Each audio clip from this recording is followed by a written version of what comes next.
My dear learners, मैं Kiran Pal Rana my geography channel geography the galaxy में आपका हार्दिक स्वागत करता हूं। तो माय डियर लर्नर्स, प्यारे बच्चों, जैसे कि हम 9th क्लास का लेसन कर रहे हैं इलेक्टोरल पॉलिटिक्स।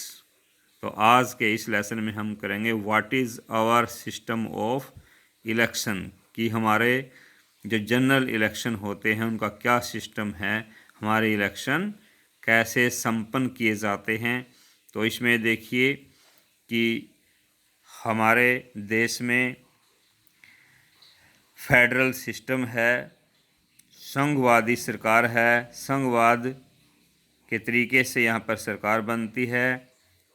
केंद्रीय स्तर पर सरकार अलग बनती है, राज्य स्तर पर सरकार अलग बनती है और स्थानीय स्तर पर सरकार अलग बनती है। तो राज्य स्तर पर विधानसभा के इलेक्शन होते हैं।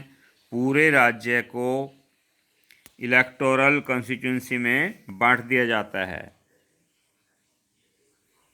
जो भी ब्लॉक्स हैं जिनको हम ब्लॉक कॉन्स्टिट्यूंसी भी बोलते हैं।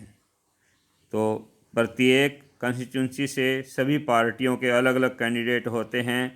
जिसको सबसे ज़्यादा वोट प्राप्त होते हैं वह उस कॉन्स्टिट्यूंसी का एमएलए घोषित हो जाता है। ऐसे ही केंद्रीय स्तर पर भी लोकसभा के इलेक्शन होते हैं। पूरे देश को अलग अलग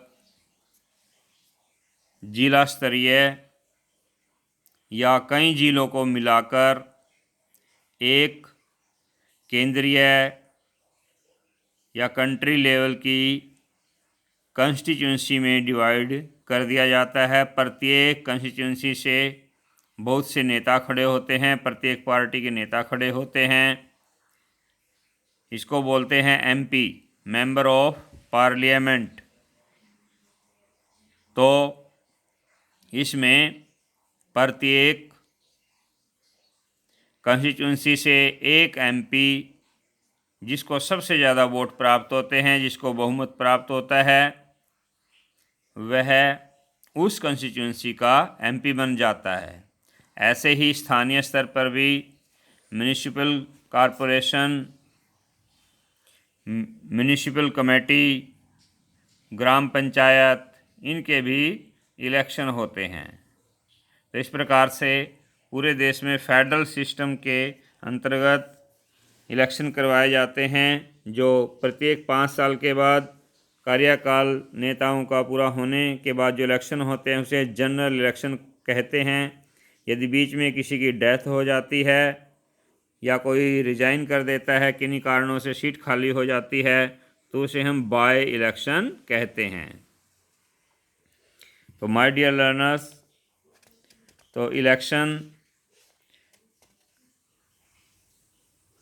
राज्यसभा के होते हैं, लोकसभा के होते हैं।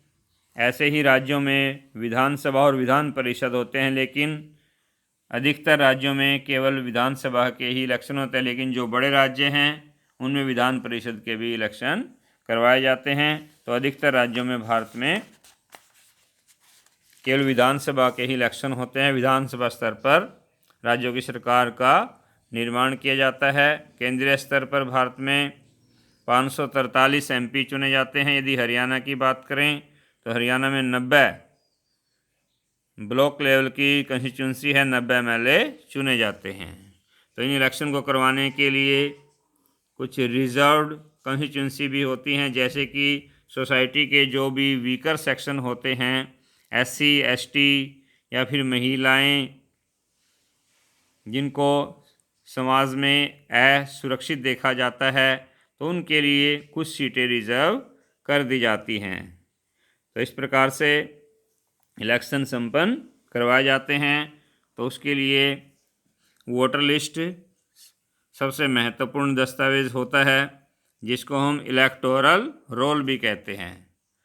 तो इस लिस्ट प्रत्येक ब्लॉक में जितनी वोटर्स होते हैं उनकी पूरी डिटेल इसमें होती है। चाहे वो देश में कोई गरीब है, कोई अमीर है, कोई हाईली एजुकेटेड है, कुछ कम एजुकेटेड है, कुछ बिल्कुल ही इलिटरेट पर्सन होते हैं। तो किसी भी प्रकार का कोई भी भेदभाव नहीं होता, बल्कि सभी को समान नागरिक के रूप में देखा जाता है और सभी कोई भी सिटीजन, भारत का कोई भी सिटीजन जिसकी उम्र 18 साल या उससे अधिक है तो उसको वोट डालने का अधिकार होता है। One man one vote, one value, जिसको हम यूनिवर्सल अडल्ट फ्रेंचाइज भी कहते हैं। तो इसके आधार पर भारत में इलेक्शन संपन्न करवाए जाते हैं। तो वोटर लिस्ट जो है इसका सबसे महत्वपूर्ण रोल रहता है, इसमें सारे रिकॉर्ड होते हैं। तो माय डियर लर्नर्स, यदि आपको मेरा लेक्चर अच्छा लगा है तो इसको, मेरा प्रयास अच्छा लगा है तो चैनल सब्सक्राइब अवश्य कर लें, ताकि आगे आने वाली वीडियो का भी आपको नोटिफिकेशन मिलता रहे। Thank you.